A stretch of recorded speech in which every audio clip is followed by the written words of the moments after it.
सभी साथियों को राम राम। स्वागत है आप सभी का आपके अपने YouTube channel GK GS by Harish Bhardwaj official YouTube channel के अंदर। हरियाणा जीके जो PYQ हमारी सीरीज चल रही है, इसका जो है आज हम यहाँ पर 130वां भाग डिस्कस करने वाले हैं। ठीक है, 130वां भाग डिस्कस करने वाले हैं और बहुत जल्द हमारी ये सीरीज खत्म हो जाएगी। 142 भाग तक जो है हम यहाँ पर जाने वाले हैं और 142 भाग अगर आपने कंप्लीट देख लिए ना, तो यकीन मानिएगा हरियाणा जीके की आपकी जो तैयारी है वो बहुत अच्छे लेवल की हो चुकी है। देखिए, पेशेंस तो रखना पड़ेगा और टाइम जो है वो लगाना पड़ेगा मेरे भाई। ठीक है, सिलेक्शन ऐसे ही नहीं होगा हवा हवा में बात करने से या फिर शॉर्ट नोट्स या फिर स्टार्टिंग में ही MCQ लगाने से जो है आपका सिलेक्शन नहीं होगा। यकीन मानिएगा, जो 20 क्वेश्चन जो है हरियाणा जीके के पूछे जाते हैं ना, हरियाणा जीके के जो 20 क्वेश्चन पूछे जाते हैं उसमें से जो है 15 क्वेश्चन जो है ना वो सभी को आते हैं मेरे भाई। ठीक है, तो इसलिए इस बात पर घमंड मत करना कि मेरे को हरियाणा जीके के 15 क्वेश्चन आते हैं, क्योंकि जो डिफरेंस क्रिएट होता है ना सिलेक्शन के लिए, जो डिफरेंस क्रिएट होता है वो इन्हीं 5 क्वेश्चनों में से होता है। और एक क्वेश्चन गलत होने का मतलब है 500 बच्चों से जो है आप पीछे चले जाएंगे मेरे भाई। ठीक है, अभी एक दो क्वेश्चन मैं इस वीडियो के अंदर दिखाऊंगा वो कौन से क्वेश्चन होते हैं जहां पर जो है बच्चे आप पीछे हो सकते हैं। ठीक है, इसीलिए बोलता हूं हर चीज को डीपली पढ़ो, आराम से पढ़ो, तसल्ली से पढ़ो। ठीक है, हर चीज आपके बारे में जो है जरूरी है HSSC की जहां पर बात आती है, क्योंकि जो और राज्यों की हम बात करेंगे, राजस्थान देख लो या फिर यूपी देख लो, वहां पर क्या है सिलेबस फिक्स किया गया है। ठीक है, जैसे कि अगर उन्होंने इंडिया जीके बोला है ना, तो इंडिया जीके के अंदर उन्होंने टॉपिक भी बताए हैं भाई कि ये टॉपिक्स जो है इन्हीं टॉपिक्स में मैं पूछूंगा, और वो पूछता भी उन्हीं टॉपिक्स में थे। लेकिन हरियाणा इसमें HSSC ने क्या बोल रखा है भाई, मैं तो इंडिया जीके पूछूंगा। अब इंडिया जीके तो खत्म ही नहीं होगी, खत्म होती है क्या कभी? कभी इंडिया जीके खत्म नहीं होती मेरे भाई। खैर, हम हमारे मुद्दे पे आते हैं। 142 पार्ट खत्म होने के बाद आपकी जो बहुत बच्चे जो है काफ़ी वीडियो में बोलते हैं इंडिया जीके शुरू कर दो, इंडिया जीके शुरू कर दो, और इंडिया जीके जो है इसके बाद हमारा स्टार्ट हो जाएगा। बस आप कमेंट सेक्शन में ये बता देना इंडिया जीके हमें करनी कैसे है, क्वेश्चन वाइज करनी है या फिर टॉपिक वाइज करनी है। ठीक है, यहाँ पे मैं लिख भी देता हूँ इंडिया जीके जो है हमें, जैसे हम यहाँ पर क्वेश्चन कर रहे हैं ना, हरियाणा जीके के हम क्वेश्चन कर रहे थे, उनका बीच में मैं शॉर्ट एक्सप्लेनेशन बता रहा था, ऐसे क्वेश्चन वाइज करने हैं या फिर टॉपिक वाइज करने हैं। अब टॉपिक वाइज कैसे करेंगे? टॉपिक वाइज हम ऐसे करेंगे जैसे कि एक दिन हम मुगल टॉपिक ले लेंगे। ठीक है, मुगल टॉपिक का विस्तृत जानकारी हम ले लेंगे भाई, मुगल टॉपिक से कोई क्वेश्चन बन सकता है, तो एक दिन में हम मुगल टॉपिक कर लेंगे।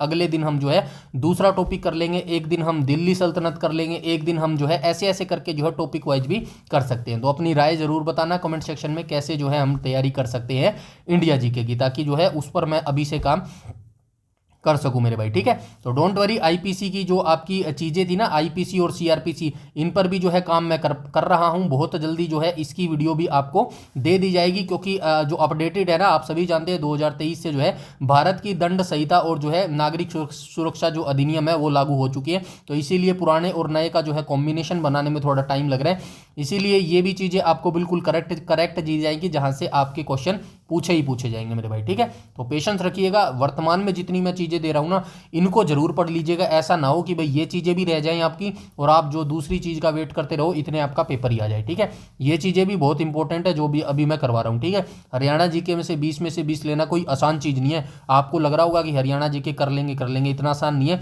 4 से 5 क्वेश्चन एग्जामिनर ऐसे देगा ही देगा, जो सिर्फ वही बच्चा कर पाएगा जिसने डिटेलिंग से पढ़ा होगा और जिसने ये सोच के पढ़ा होगा भाई एग्जामिनर जो है स्टेटमेंट बेस ही क्वेश्चन देगा मेरे भाई। ठीक है, तो वही बच्चा जो है वो सारे कर पाएगा मेरे भाई। ठीक है, तो यहाँ तक सारी चीज़ें मैंने आपको बता दी हैं। अब आपके ऊपर है कैसे आप जो है तैयारी करना चाहते हैं। ठीक है, तो चलिए आज के वीडियो सेशन की हम शुरुआत कर लेते हैं। भाग नंबर 130 क्वेश्चन नंबर फर्स्ट के ऊपर चलते हैं। तो क्वेश्चन नंबर फर्स्ट में क्या बोला गया, ये ऊपर भी देख लेना भाई, ऊपर भी देख लिया करो। इंजीनियरिंग ड्रॉइंग इंस्ट्रक्टर का जो है पेपर हम यहाँ पर डिस्कस कर रहे हैं। ठीक है, ये स्टार्टिंग से मैंने लिखना नहीं स्टार्ट किया था, अभी से मेरे माइंड में आया था कि भाई बच्चों को पता चलना चाहिए कौन सा पेपर हम यहाँ पर जो है डिस्कस कर रहे हैं। ठीक है, तो ये देख लेना, ये स्पेशल कैटेगरी के जो बच्चे होते हैं ना, उनका पेपर ऐसी हरियाणा जीके पूछी जाती है। चलिए क्वेश्चन नंबर फर्स्ट पे देखते हैं। राजा हर्षवर्धन ने थानेसर के अलावा जो है अपनी राजधानी बनाई थी, कहाँ बनाई थी? कन्नौज में बनाई थी। आप सभी जानते हैं भैया।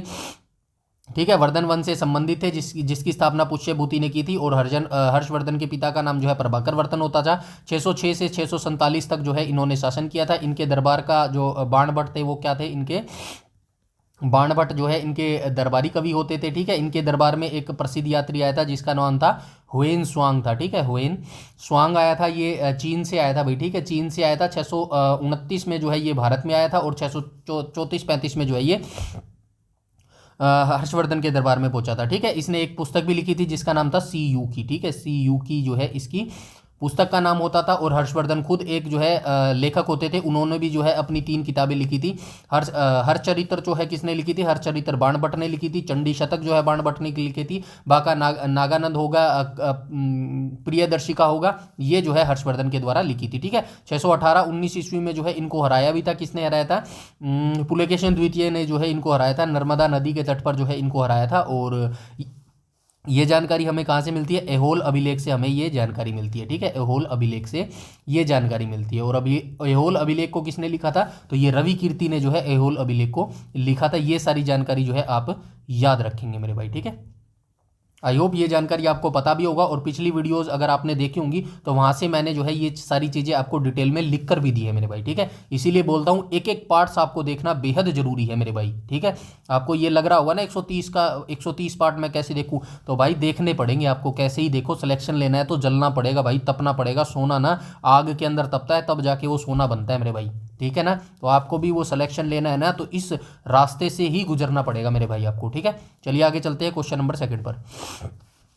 क्वेश्चन नंबर 2 में क्या बोला गया? हरियाणा के प्रथम मुख्यमंत्री कौन थे? तो आप सभी जानते हैं भगवत दयाल शर्मा जो है हरियाणा के प्रथम मुख्यमंत्री होते थे। और इनका संबंध कहाँ से था? इनका संबंध जो है झज्जर के बेरी गांव से संबंध था। बंसीलाल की बात करूं, बंसीलाल का संबंध कहाँ से था? भिवानी से इनका संबंध था। ठीक है, भिवानी से इनका संबंध था। राव वीरेंद्र सिंह की बात करूं तो रेवाड़ी से इनका संबंध था। और बनारसी दास गुप्ता की बात करूं तो इनका संबंध कहाँ से था? इनका संबंध जो है भिवानी से था। वर्तमान के सीएम की बात करूं तो कौन है? नायाब सिंह सैनी है। ठीक है, नायाब सिंह सैनी है, नायाब सिंह सैनी हो जाएंगे। ठीक है, ये आप याद रखेंगे। इनसे पहले नायाब सिंह सैनी से पहले सीएम कौन होते थे? मनोहर लाल खट्टर होते थे। ठीक है, मनोहर लाल खट्टर होते थे। ठीक है, खट्टर। इनसे पहले सीएम कौन होते थे? इनसे पहले भूपेंद्र सिंह हुड्डा होते थे। भूपेंद्र सिंह हुड्डा होते। ठीक है, इनके बारे में ज़्यादा जानकारी बताने की जरूरत नहीं, आप सभी जानते हैं। बंसीलाल को हरियाणा का जो है लौह पुरुष कहा जाता है, आयरन मैन कहा जाता है। ठीक है, और तो इनके बारे में बाकी जानकारी मैं पिछली वीडियोज़ में दे भी चुका हूँ मेरे भाई। ठीक है, तो देखा कीजिए आप पिछली वीडियोज़। आगे चलते हैं। ठीक है, ठीक है, आगे चलते हैं क्वेश्चन नंबर 3 पर। क्वेश्चन नंबर 3 में क्या बोला गया? किस युद्ध क्षेत्र में आर्टिलरी और बंदूक पाउडर के अग्नि आयुध को पहली बार जो है मुगलों ने पेश किया? तो ये कब किया था?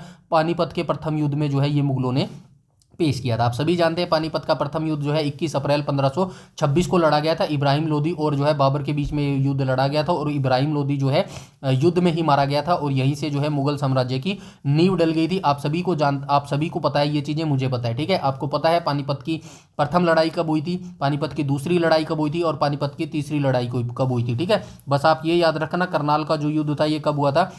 24 फरवरी को हुआ था। ठीक है, 24 फरवरी 1739 को ये हुआ था। ठीक है, किस किस के बीच में लड़ा गया था? नादिर शाह के बीच में ये लड़ा गया था मेरे भाई। ठीक है, यहाँ पे लिख देता हूँ नादिर शाह।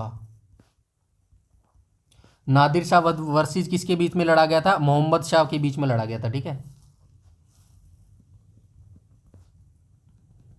ठीक है, मोहम्मद शाह के बीच में ये लड़ा गया था। बाकी ये तीनों लड़ाई आपको पता होगा। ये 21 अप्रैल थी।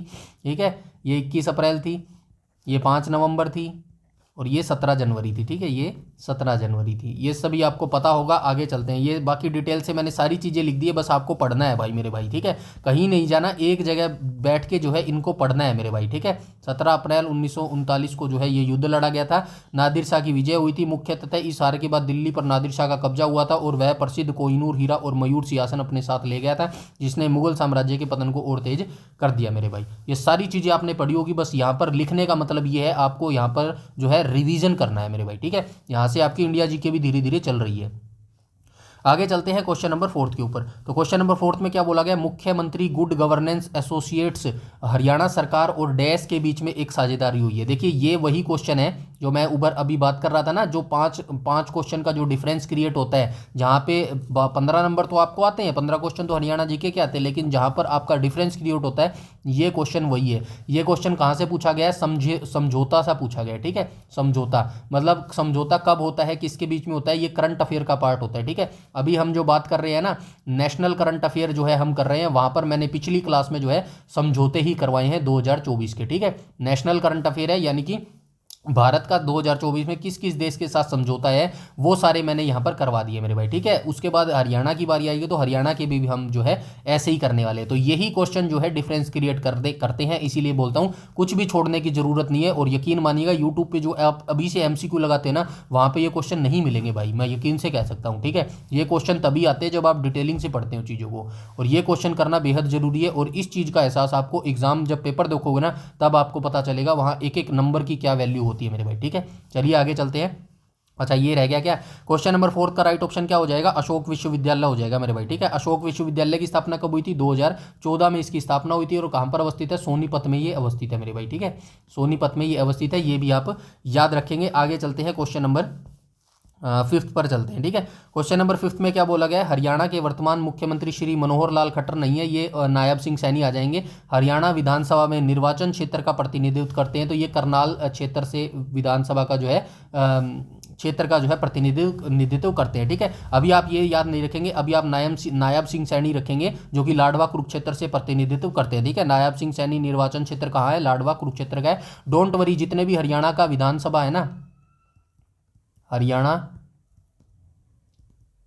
विधानसभा मंडल 2024 वाला, क्योंकि लोकसभा वाला जो हरियाणा माफ कीजिएगा, जो केंद्रीय लोकसभा वाला पार्ट है ना, वीडियो है नेशनल करंट अफेयर का, वो मैं करवा चुका हूँ कंप्लीट। आपने नहीं देखा तो करंट अफेयर वाली क्लास में देख लेना कंप्लीट। लोकसभा 2024 से डेफिनेटली क्वेश्चन पूछेगा 2026 में, अभी ये भी बता देता हूँ, तो उस वीडियो को कंप्लीट देख लेना भाई। केंद्रीय लोकसभा वाला पार्ट जो है आपका कंप्लीट हो जाएगा। हरियाणा विधानसभा वाला पार्ट मैं कहाँ पर कंप्लीट करूँगा, जब हम हरियाणा करंट अफेयर करेंगे ना, वहाँ पे ये कंप्लीट मैं हरियाणा विधानसभा मंडल 2024 करवा दूंगा। वहाँ पे हम एक एक बंदे के निर्वाचन क्षेत्र भी देख लेंगे, क्योंकि अगर वो CM का पूछ सकता है तो जाहिर सी बात है वो उपाध्यक्ष का भी पूछ सकते हैं, अध्यक्ष का भी पूछ सकते हैं, यानी कि विधानसभा अध्यक्ष और उपाध्यक्ष का भी वो पूछ सकते हैं मेरे भाई, ठीक है। चलिए आगे चलते हैं।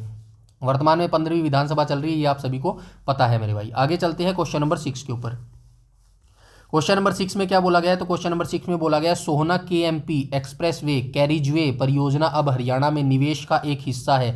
KMP एक्सप्रेसवे का पूरा नाम क्या हो जाएगा, कुंडली मानेसर पलवल हो जाएगा, करनाल नहीं होगा, कैथल नहीं होगा, कुंडली मानेसर पलवल हो जाएगा। ऑप्शन नंबर C यहाँ पर करेक्ट हो जाएगा, ठीक है। कुंडली मानेसर पलवल जो है इसको क्या बोला जाता है, इसको वेस्टर्न पेरीफेरल एक्सप्रेसवे भी बोला जाता है। यहाँ पे लिख देता हूँ वेस्टर्न, ये याद रखना, दूसरा नाम है वेस्टर्न, क्या था, वेस्टर्न पेरीफेरल, पेरीफेरल ये नाम पूछ सकता है भाई, वेस्टर्न पेरीफेरल एक्सप्रेसवे, ठीक है। एक्सप्रेसवे ऐसे लिख देता हूँ, इससे आप याद रख लेना, ठीक है। वेस्टर्न पेरीफेरल एक्सप्रेसवे इसको जाना जाता है। इसकी लंबाई जरूर याद रखना, 135.6 किलोमीटर जो है इसकी लंबाई हो जाएगी मेरे भाई, ठीक है। ये आप याद रखेंगे। यहाँ पे इसका जो है देख लेना, इसकी फुल फॉर्म हो जाएगी, कुल लंबाई यहाँ पे लिख दी 135.6। और महत्वपूर्ण पड़ाव याद रखना, हरियाणा के 3 प्रमुख स्थानों सोनीपत जिले, कुंडली गुरुग्राम जिले और मानेसर पलवल को जो है ये जोड़ता है मेरे भाई, ठीक है। ये भी आप याद रखना। उद्देश्य की बात करो तो उद्देश्य भी देख लेना, क्या आपका स्टेटमेंट बेस बना के चारों पॉइंट उठाकर दे दे। इसका उद्देश्य है दिल्ली शहर के भीतर भारी वाहनों के दबाव और प्रदूषण को कम करना है, क्योंकि यह दिल्ली के चारों ओर एक अर्ध सेमी सर्कल बनाता है, यानी कि ऐसे बनाता है, ठीक है। अर्ध सेमी सर्कल यानी कि आधा चांद आप मान सकते हो, ठीक है। आगे चलते हैं, क्वेश्चन नंबर 7 पर चलते हैं। 7 में क्या है, हरियाणा भाषा में लिखा गया पहला उपन्यास, जो आप सभी जानते हैं झाड़ू फ्री हो जाएगा, इसको किसने लिखा था, राजा राम शास्त्री के द्वारा इसको लिखा गया था। 1970 के दशक में लिखा गया था। बस इनको आप जरूर याद रखेंगे, यहाँ पे मैं बता देता हूँ, वैसे नीचे भी लिखे गए हैं, चलिए कोई नहीं, नीचे से दिखा देता हूँ, एक ही बात है। यहाँ पे ये देखो, अमानत एक शहीद की, ठीक है, अमानत एक शहीद की, ये किसने लिखा है, ये कृष्ण बाछल के द्वारा लिखा गया है, ठीक है। सीप का मोती किसने लिखा है, ये हेमराज निर्गम की एक प्रसिद्ध रचना है। और लाल धूप को किसने लिखा है, ये अमृतलाल मदान के द्वारा लिखा गया एक उपन्यास है। डोंट वरी, एक ऐसी भी जो है वीडियो में लेके आऊंगा जिसके अंदर जितने भी हरियाणा के जो लेखक है ना, जिनके द्वारा प्रसिद्ध रचनाएं लिखी गई है, कविताएं लिखी गई हैं, पुस्तकें लिखी गई हैं, वो सारी हम वहां पर देख लेंगे, ठीक है। कुछ भी नहीं छोड़ने वाले, बस आप पेशेंस बनाए रखो, और जो जितना दे रहा हूँ ना उतना आप करते जाओ मेरे भाई, ठीक है। बाकी परफेक्ट तो कुछ नहीं होता। देखो ये इतना कह सकता हूँ, इतना डिटेल के पढ़ने के बाद अगर आपको नहीं आएगा ना, तो वो डेफिनेटली किसी को नहीं आएगा मेरे भाई, ठीक है। चलिए आगे चलते हैं, क्वेश्चन नंबर 8 को देख लेते हैं। क्वेश्चन नंबर 8 में क्या बोला गया है, 1966 में जब हरियाणा को एक नया राज्य का दर्जा दिया गया, उस समय हरियाणा के राज्य कवि का खिताब किसे दिया गया था, तो ये उदय भानु हंस को दिया गया था। इनको क्या बोला जाता है, इनको जो है रुबाई सम्राट बोला जाता है, ठीक है। रुबाई सम्राट इनको बोला जाता है। और इनका संबंध कहाँ से है, तो हरियाणा के हिसार जिले से इनका संबंध है। रुबाई सम्राट इनको बोला जाता है। और देशा में देश हरियाणा जो है इनकी प्रमुख रचना है मेरे भाई, इनको जरूर आप याद रखेंगे। आगे चलते हैं क्वेश्चन नंबर 9 पर। क्वेश्चन नंबर 9 में क्या बोला गया, मासिक पत्रिकाओं में प्रकाशित लेटर्स ऑफ दुबे डैश द्वारा लिखे गए थे, तो ये विशंबर नाथ कौशिक के द्वारा जो है लिखे गए थे मेरे भाई। ठीक है, आगे चलते हैं क्वेश्चन नंबर 10 पर। क्वेश्चन नंबर 10 में क्या बोला गया, हरियाणा डैश राज्य के साथ अपनी सीमाओं को साझा नहीं करता है, तो हरियाणा दिल्ली के साथ सीमा साझा करता है, पंजाब के साथ सीधा सीमा साझा करता है, उत्तर प्रदेश के साथ सीमा साझा करता है, गुजरात के साथ जो है सीमा साझा नहीं करता, तो ऑप्शन नंबर डी यहाँ पर बिल्कुल करेक्ट हो जाएगा। ठीक है, आई होप आपको पता होगा हरियाणा के उत्तर, आप सभी जानते हैं हरियाणा जो है 5 राज्यों से और 2 यूटी से जो है अपनी बाउंड्री शेयर करता है मेरे भाई। ठीक है, यहाँ पे लिख दिया मैंने, सारी देख लेना। पंजाब जो है उत्तर पश्चिम में है हरियाणा के, हिमाचल प्रदेश उत्तर पूर्व में है हरियाणा के, राजस्थान दक्षिण और दक्षिण पश्चिम में है हरियाणा के, उत्तर प्रदेश पूर्व में है हरियाणा के, उत्तराखंड हरियाणा के उत्तर पूर्व में है, दिल्ली क्या है, दिल्ली हरियाणा के पूर्व में है भाई। ठीक है, ये याद रखना, दिल्ली हरियाणा के पूर्व में है। अच्छा, चंडीगढ़ नहीं लिखा क्या यहाँ पे, चलिए कोई नहीं, चंडीगढ़ लिख देते हैं। चंडीगढ़ हरियाणा के कहाँ पर है, चंडीगढ़ हरियाणा के उत्तर में है मेरे भाई। ठीक है, ये सारी चीज़ें आपको ऐसे ही याद रखनी है मेरे भाई। ठीक है, आगे चलते हैं क्वेश्चन नंबर 12 के ऊपर, क्वेश्चन नंबर 11 के ऊपर। क्वेश्चन नंबर 11 में क्या बोला गया है, तो क्वेश्चन नंबर 11 में बोला गया है हरियाणा को 4 भौगोलिक विशेषताओं में विभाजित किया गया है। देखिए, 2 चीज़ आप याद रखेंगे, अगर हरियाणा को सामान्यतः भौगोलिक विशेषताओं में पूछे ना, तो आप बताओगे हरियाणा को 4 सामान्य भौगोलिक विशेषताओं में बांटा गया है। लेकिन यहाँ पे एक और चीज़ है, यहाँ पे क्या ऑप्शन नहीं दिया गया, यहाँ पे 5 ऑप्शन नहीं दिया गया। ठीक है, 5 ऑप्शन भी दे सकता है, वो कब देगा, जब वो पूछेगा डॉक्टर जसबीर के अनुसार। ठीक है, डॉक्टर जसवीर के अनुसार। ठीक है, हरियाणा को कितने विभागों में बांटा गया है, तो जसवीर के अनुसार, यहाँ पे लिख देता हूँ अनुसार। ठीक है, तो डॉक्टर जसवीर के अनुसार हरियाणा को जो है 5 भौगोलिक भागों में जो है बांटा गया है। ये बस छोटी सी जो है डिफरेंस आप जरूर याद रखना, अभी यहाँ पर जो है 4 आ जाएगा। सामान्य भूगोल की बात करेगा ना, तो हरियाणा को 4 विभागों में बांटा गया है। कौन कौन से बांटे गए हैं, यहाँ पे लिखा भी गया है, यमुना घग्गर का मैदान, शिवालिक की पहाड़ियाँ यानी कि हरियाणा के उत्तर और उत्तर पूर्व में स्थित है शिवालिक की पहाड़ियाँ, अर्ध रेतीला मैदान कहाँ पर है, हरियाणा के जो है पश्चिम में अवस्थित है, दक्षिण दक्षिण पश्चिम में अवस्थित है। ठीक है, और अरावली की बात करूँ तो ये कहाँ पर अवस्थित है, तो ये हरियाणा के दक्षिणी हिस्से में अवस्थित है मेरे भाई। ठीक है, यहाँ तक सारी चीज़ें क्लियर है। और जो शिवालिक की पहाड़ियों की सबसे ऊंची चोटी कौन सी हो जाएगी, करो हो जाएगी। ठीक है, और ये इसकी हाइट कितनी है, 1467 मीटर है। ठीक है, और ये कहाँ पर अवस्थित है, मोरनी पंचकुला में अवस्थित है। ठीक है, मोरनी पंचकुला में ये अवस्थित है। ठीक है, वहीं हम अरावली पर्वत की बात करेंगे तो सबसे ऊंची चोटी कौन सी हो जाएगी, तो ये ढोसी की पहाड़ी हो जाएगी। ठीक है, ढोसी की पहाड़ी हो जाएगी। ठीक है, इसका सर्वोच्च चोटी हाइट कितनी है, तो इसकी 652 मीटर हो जाएगी। और ये कहाँ पर अवस्थित है, तो ये कुलजातपुर गांव में अवस्थित है। ठीक है, कुलजातपुर। ठीक है, कुलजातपुर गांव में अवस्थित है। और ये कहाँ पर है, ये नारनौल में अवस्थित है मेरे भाई। ठीक है, ये आप याद रखेंगे। आगे चलते हैं क्वेश्चन नंबर 12 पर। क्वेश्चन नंबर 12 में बोला गया यमुना हरियाणा की डैश सीमा के पास बहती है, तो यमुना हरियाणा की जो है पूर्वी सीमा के पास बहती है। ऑप्शन नंबर सी करेक्ट हो जाएगा। यूपी और हरियाणा के बीच में जो है ये पूर्वी सीमा का जो है निर्धारण करती है, और 320 किलोमीटर जो है ये बहती है मेरे भाई। ठीक है, ये आप याद रखना। और जो है इसका उद्गम स्थान की बात करूँ तो ये यूके यानी कि उत्तराखंड से इसका उद्गम होता है, यमुनोत्री ग्लेशियर से, यमुनोत्री। ठीक है, यमुनोत्री ग्लेशियर से इसका उद्गम होता है। और आप क्या याद रखेंगे, हरियाणा में कहाँ से प्रवेश करती है, तो हरियाणा में ये यमुनानगर से प्रवेश करती है। ठीक है, यमुनानगर से प्रवेश करती है। और यमुनानगर में कहाँ से प्रवेश करती है, कालेसर वन से जो है ये प्रवेश करती है। ठीक है, कालेसर वन से जो है ये प्रवेश करती है। ऐसे चीज़ें आपको जो है पढ़नी पड़ेगी मेरे भाई। ठीक है, आई होप यहाँ तक सारी चीज़ें क्लियर हो गई होंगी। नेक्स्ट क्वेश्चन पर चलते हैं। क्वेश्चन नंबर किस पे आ जाएंगे, क्वेश्चन नंबर आ जाएंगे 13 पर। क्वेश्चन नंबर 13 को अभी बता के आया हूँ, हरियाणा राज्य में सर्वोच्च पर्वत शिखर कौन सा हो जाएगा, करो चोटी हो जाएगी। कहाँ पर है ये करो चोटी, तो ये मोरनी की पहाड़ियों में अवस्थित है। ठीक है, कैसे लिखेंगे मोरनी की पहाड़ियाँ, मोरनी की पहाड़ी। और ये मोरनी की पहाड़ी कहाँ पर अवस्थित है, तो ये मोरनी की पहाड़ी पंचकुला में अवस्थित है। और ये किसका हिस्सा है, ये जो है शिवालिक श्रेणी का हिस्सा है मेरे भाई। ठीक है, ऐसे चीज़ें जो है आप याद रखेंगे। नेक्स्ट क्वेश्चन पर चलते हैं, क्वेश्चन नंबर 14 पर। हरियाणा का कुल भौगोलिक क्षेत्रफल आप सभी को जानते हैं, 44,212 जो है हरियाणा का कुल क्षेत्रफल हो जाएगा। 1 नवंबर 1966 को जब हरियाणा बना था, 17वें राज्य के रूप में बढ़ा था, और 18वां जो है संवैधानिक संशोधन हुआ था। और जो है इसके अंदर 7 राज्य होते थे। ठीक है, घर जेके में आप सभी को पता है, घर जेके में। ठीक है, घर जेके में। ठीक है, ये 4 हो गए, 2 हो गए और 7 हो गए। ठीक है, 4 और 2 6, एक 7 हो गए। ठीक है, जी से गुरुग्राम हो जाएगा, एच से हिसार हो जाएगा, ए से अम्बाड़ा हो जाएगा, आर से रोहतक हो जाएगा, जे से जींद हो जाएगा, के से क्या हो जाएगा, करनाल हो जाएगा, एम से जो है महेंद्रगढ़ हो जाएगा। ठीक है, ये सारी चीज़ें जो है आप याद रखेंगे मेरे भाई। आगे चलते हैं।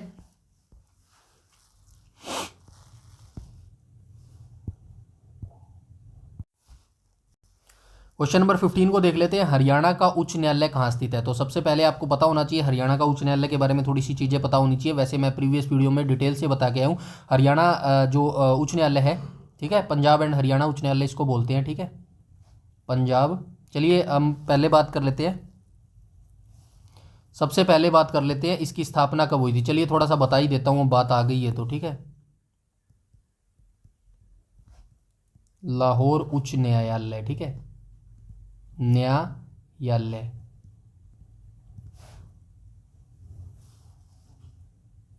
ठीक है, इसकी स्थापना हुई थी 1919 में भाई, ठीक है। एक्ट कौन सा था? एक्ट 1915 था, ठीक है, एक्ट 1915 था। ये स्थापना हुई थी 1919 में, ठीक है। ये लाहौर उच्च न्यायालय के नाम से इसकी स्थापना हुई थी। उसके बाद क्या हुआ? उसके बाद 15 अगस्त 1947 आया, ठीक है।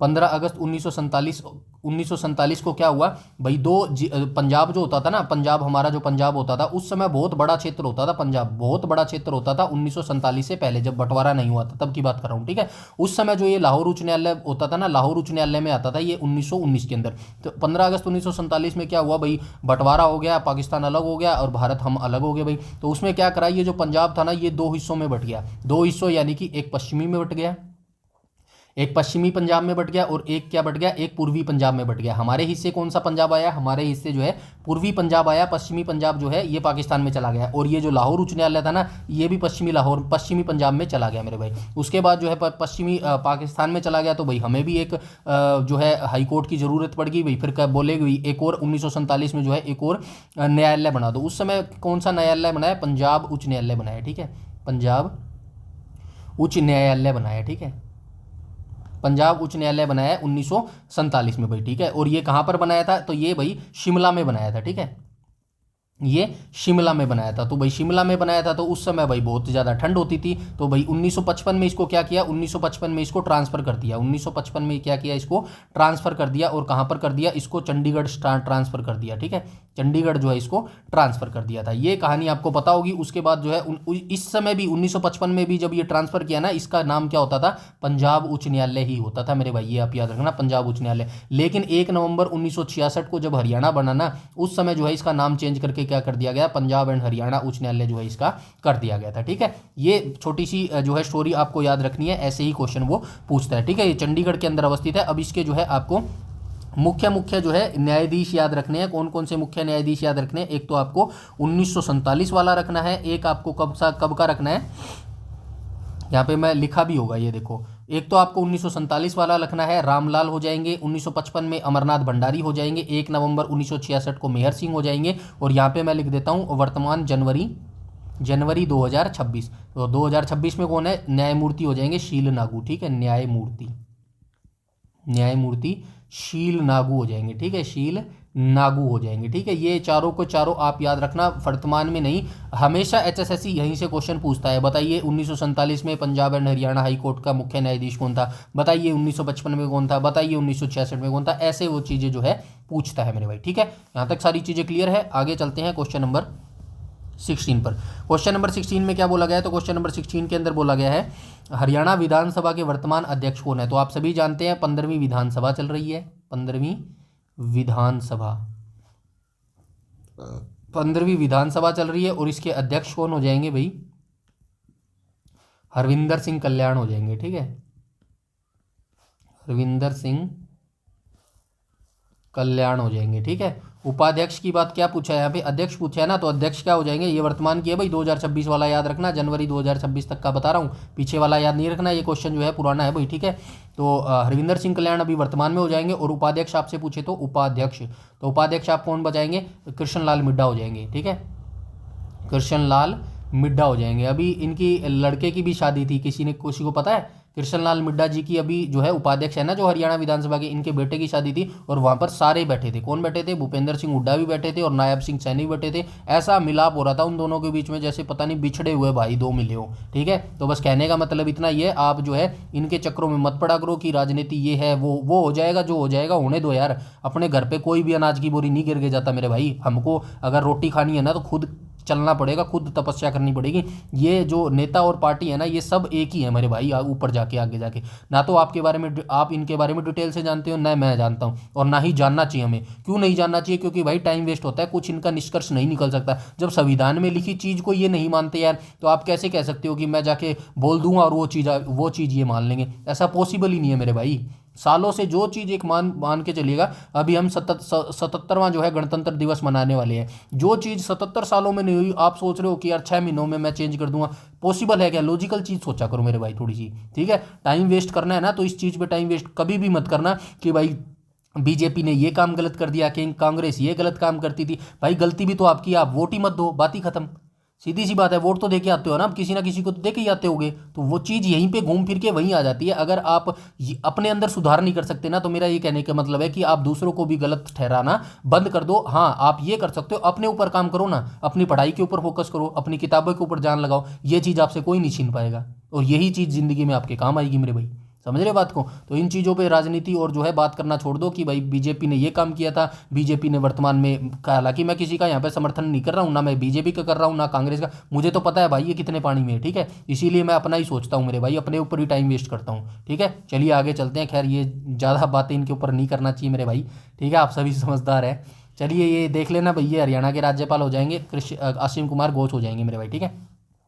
हरियाणा की वर्तमान विधानसभा आपको बता दी है, जनवरी 2026 में जो है हरियाणा की कौन सी विधानसभा चल रही है? 15वीं है विधानसभा चल रही है मेरे भाई। आगे चलते हैं क्वेश्चन नंबर 18। क्वेश्चन नंबर 18 में क्या बोला गया? कालेसर वन में डैश के पेड़ है, तो कौन से पेड़ है? कालेसर वन में जो है साल के पेड़ पाए जाते हैं भाई, ठीक है? कालेसर वन कौन है? ये नेशनल पार्क है हरियाणा का, ठीक है? कालेसर वन नेशनल पार्क है, और ये कहाँ पर है? यमुनानगर के अंदर अवस्थित है, ठीक है? यमुनानगर के अंदर अवस्थित है कालेसर वन, कालेसर वन, ठीक है? कालेसर वन के बारे में आपको याद रखना है, इसको अभ्यारण्य का दर्जा कब मिला था, ये आप याद रखना। अभ्यारण्य कैसे लिखेंगे? अभ्यारण्य का दर्जा इसको कब मिला था? 13 दिसंबर, ये याद रखना। 13 दिसंबर 1996 को मिला था, ठीक है? 13 दिसंबर 1996 को मिला था। और नेशनल पार्क की बात करूँ तो इसको दर्जा कब मिला था? तो नेशनल पार्क का दर्जा इसको 8 दिसंबर को मिला था, ठीक है? 8 दिसंबर 2003 को इसको दर्जा मिला था। और ये कहाँ पर अवस्थित है? यमुनानगर के अंदर ये अवस्थित है मेरे भाई, ठीक है? ये चीज़ आप याद रखना, ठीक है? यमुनानगर, ये देखो आ गया ना कालेसर राष्ट्रीय उद्यान। उसके बाद अच्छा ये सुल्तानपुर भी लिख दिया है, चलो इसके बारे में भी देख लेना भाई। सुल्तानपुर जो राष्ट्रीय उद्यान है, आप सभी जानते हैं हरियाणा में 2 नेशनल पार्क है, गुरुग्राम जिला फरूखनगर के पास अवस्थित है। 1991 में जो इसको राष्ट्रीय उद्यान का दर्जा मिला था, और पहले 1972 में इसको पक्षी अभ्यारण्य का दर्जा मिला था भाई मेरे भाई, ठीक है? उसके बाद चलते हैं क्वेश्चन नंबर 19 पर। क्वेश्चन नंबर 19 में बोला गया है हरियाणा के डैश में सबसे कम लिंगानुपात है, तो आप सभी जानते हैं, लेकिन उच्च साक्षरता दर है। वही बात है, पढ़े लिखे लोग ही सबसे ज़्यादा गलती करते हैं, ठीक है? तो आप सभी जानते हैं, ज़्यादा बताने की जरूरत नहीं है, गुरुग्राम हो जाएगा, ठीक है? गुरुग्राम में साक्षरता दर सबसे ज़्यादा हो जाएगी मेरे भाई, ठीक है? आगे चलते हैं क्वेश्चन नंबर 20 में क्या बोला गया? निम्नलिखित में से कौन हरियाणा के यमुना जिले में स्थित हर्बल प्रकृति उद्यान है? तो निम्नलिखित में से कौन हरियाणा के यमुना जिले में, ठीक है? यमुना मतलब ये यमुनानगर आएगा भैया पे, ठीक है? तो चौधरी देवीलाल रुद्राक्ष वाटिका जो है ये हर्बल प्रकृति उद्यान है। ऑप्शन नंबर ए यहाँ पर बिल्कुल करेक्ट हो जाएगा। और ये हरियाणा के कहाँ पर अवस्थित है? हरियाणा के ये यमुनानगर में अवस्थित है मेरे भाई, ठीक है? तो ये आज के टॉप 20 क्वेश्चन थे जो हमने यहाँ पे डिस्कस कर लिए हैं। आई होप वीडियो सेशन आपको अच्छा लगा होगा, तो इसीलिए आपको कमेंट सेक्शन में 2 चीज़ें जरूर बतानी है। आपका स्कोर यहाँ पर इस वीडियो में कितना रहा, 20 क्वेश्चन में से एग्जैक्ट कितने यहाँ पर आपके ठीक रहे हैं। बस मेरे मोटिवेशन के लिए वीडियो को ज़्यादा से ज़्यादा लाइक कर देना, और आपको कुछ करने की जरूरत नहीं है, बस कंसिस्टेंसी बनाए रखना और सीक्वेंस वाइज चीज़ों को पढ़ते रहना। रिजल्ट की चिंता मत करना। कृष्ण भगवान ने भी कहा था, महाभारत तो पढ़ी होगी ना मेरे भाई, ज़्यादा ज्ञान मैं नहीं देना चाहता, क्योंकि फिर वही बात है ना, आ जाते हैं बोलने की यार खुद को पता नहीं है। चलिए वो बात दूर की बात है, बस इतना सा बोलना चाहूँगा, महाभारत अगर आपने पढ़ी है ना, तो उसमें भी कृष्ण भगवान ने कहा कि फल की चिंता मत करो, सिर्फ आप अपने कर्म पे ध्यान दो, फल जो है वो देना है वो मैं दे दूंगा, ठीक है ना? तो वही चीज़ है, आप अपने कर्म पे ध्यान दो, और आपका कर्म क्या है? सिर्फ स्टडी करना वर्तमान में, ठीक है? स्टडी करना। आपको आपके हाथ में क्या है? अभी 2026 है आपके हाथ में, रिजल्ट कब आएगा? 2026 के एंड में आएगा ना जाके। तो अभी से दिसंबर पे क्यों जा रहे हो? अभी आप जनवरी में हो ना, तो जनवरी की सोचो ना, दिसंबर में क्यों जा रहे हो? ठीक है, जनवरी की सोचो, जनवरी की अगर सोचोगे ना, तब जाके दिसंबर अपने आप ही आपका जो है बढ़िया हो जाएगा मेरे भाई, ठीक है? बाकी आपको बताने की जरूरत नहीं है, सारी चीज़ें आपको पता है, ठीक है? ऐसे ही हम चलते रहेंगे और अपने लक्ष्य को प्राप्ति तक नहीं रुकेंगे मेरे भाई, ठीक है? तो आज की वीडियो में इतना ही। बाकी कोई भी आपका डाउट, क्वेरी, सजेशन हो तो कमेंट सेक्शन में कमेंट करके बता दीजिएगा। और जो है अगर शेयर करना है तो प्लीज़, वैसे तो मैं बोलता नहीं हूँ, अगर अच्छी लगे वीडियो तो अपने भाई या फिर दोस्त या फिर बहन के साथ जरूर शेयर कर दीजिएगा, क्योंकि बिल्कुल फ्री इनिशिएटिव जो है मैं यहाँ पर चला रहा हूँ 60 मार्क्स का मेरे भाई, ठीक है। जिसको चलना है साथ में वो चल सकता है, बाकी कोई ज़बरदस्ती या वो भी नहीं है, क्योंकि आप एक वयस्क जो है मताधिकार है आपके पास, 18 साल से ज़्यादा हैं आप, क्योंकि ज़बरदस्ती तो आपके साथ वैसे भी नहीं की जा सकती ना। तो आप मुझे लगता है कि आप काफ़ी ज़्यादा समझदार हैं, क्योंकि जो बच्चा कंपटीशन की तैयारी कर रहा है वो जो है समझदारी होता है मेरे भाई, ठीक है। बस इस चीज़ से कभी भी अपने आप को कम मत समझना कि मेरा सिलेक्शन नहीं हुआ है तो मैं किसी चीज़ के काबिल नहीं हूँ, प्लीज़, क्योंकि ये चीज़ जो है ना इंसान को खा जाती है मेरे भाई। और मेरा यही मानना है कि कंपटीशन का कोई एक एग्ज़ाम ना आपका फ्यूचर या फिर आपकी लाइफ डिसाइड नहीं कर सकता मेरे भाई, ठीक है। तो इस चीज़ से कभी भी मायूस मत होना, मायूस उस चीज़ से होना कि आपकी कमी में फ़र्क था। इसीलिए बोलता हूँ कमी में फ़र्क नहीं होना, क्योंकि ज़िंदगी भर उस चीज़ का पछतावा रहेगा कि शायद थोड़ी सी और मेहनत कर लेता ना मेरे भाई, तो ज़िंदगी कुछ और हो सकती थी, ठीक है। तो बस अपनी तैयारी में जुट जाओ जी जान से, सिलेक्शन हो ना हो ये बाद की बात है मेरे भाई, ठीक है। बाद की बात है, उस चीज़ को भी छोड़ दो आप, बस अपना 100% दो, और 100% से ज़्यादा भी दे सकते हो ना तो दो, 3 महीने में जितना दे सकते हो दे दो मेरे भाई, ठीक है। तो बाकी हम करते रहेंगे, मिलते रहेंगे नेक्स्ट वीडियो में, बहुत जल्द हम मिलेंगे, ठीक है। इस वीडियो में इतना ही, तब तक के लिए धन्यवाद।